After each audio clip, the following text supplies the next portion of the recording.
My name is Paul Marshall. I am a senior fellow at the Hudson Institute, where I work in the Center for Religious Freedom. My background is a varied one. My first career was as a geologist, an exploration geologist. And then I went back to school, did more studies, and became a professor of political theory, political thought. About 15 years ago, I was very taken up with the issue of religious freedom because of the amount of religious persecution, religious violence around the world. So I started working in Washington, D.C., firstly at Freedom House, now at Hudson, on issues of religious freedom.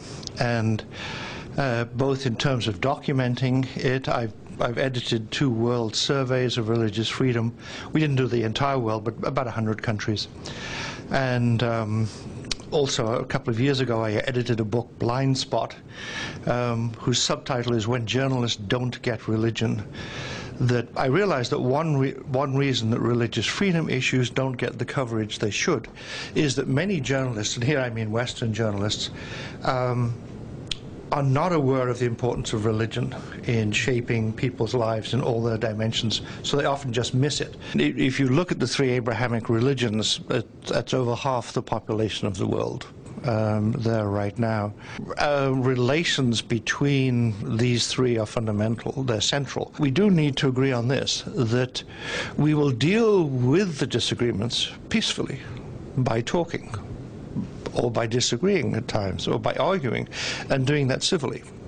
To live at peace with your neighbor, you don't necessarily have to agree with them on very much. You just have to agree that you will live at peace with each other, and you will seek to love each other. And almost everything else about them you might disagree with. So I think civil coexistence, respecting the rights of others, and a commitment to solving differences peacefully, I think these are key. The way you quoted before, there's no compulsion in religion. Yeah. And one reason for that, if I can put it this way, I think I learned, is that our beliefs are not subject to our will. You cannot immediately decide to believe something. If I say to you something, believe this, well, you can't make yourself do it. No. You can't immediately disbelieve something. What we believe is something we just can't decide. That's why compulsion is wrong. Because you can't compel a person to do something they can't. Say, believe this. If a person is going to believe something, then they need to think about it. They need to study. These things, something can happen quickly, but you can be persuaded by something. That works, but you can't suddenly decide to drop a belief or add one. It's not in our own power. We're actually powerless in that sense, except by careful understanding and attention. So this is why compulsion doesn't work. It makes hypocrites. Exactly. You can't make a person believe something. You could probably make them say they believe it. You point a gun at their head, people may say, yes, I believe this. But all you've done is made a hypocrite. Their heart hasn't changed.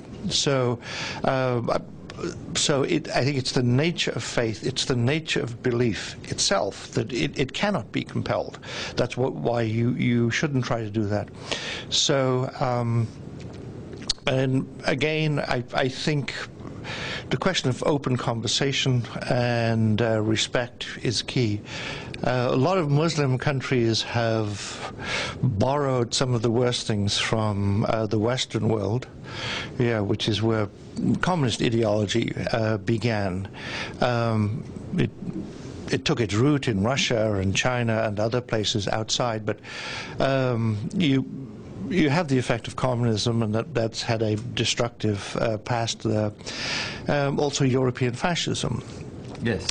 Groups like the Ba'ath Party under Saddam Hussein, and even in Syria with the Assads. These people are really just dictators. I mean, the ideology, they'll pick whichever one helps them stay in power. But the Baathists were pretty well fascist in outlook, and learned from European fascism with the Italians and the Germans. Another one has been nationalism. That seeing yourself as a distinct people, Either you have common ancestors or you speak a distinct language. And nations exist.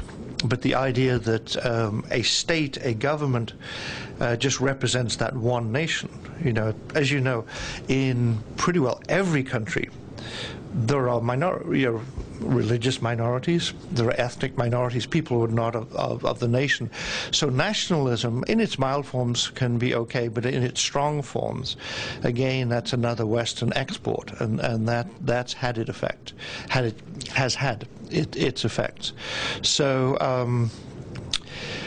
One thing I would say to people in the Middle East is, be very careful what you pick up from the West. And I think it's significant, the examples I mentioned are sort of quasi-religions. Speaking as a Christian, I think this would be true for Muslims, for Jews, for others. You can never make a political ideology the deepest thing in your life. Otherwise, it's a false god. It's a quasi-religion.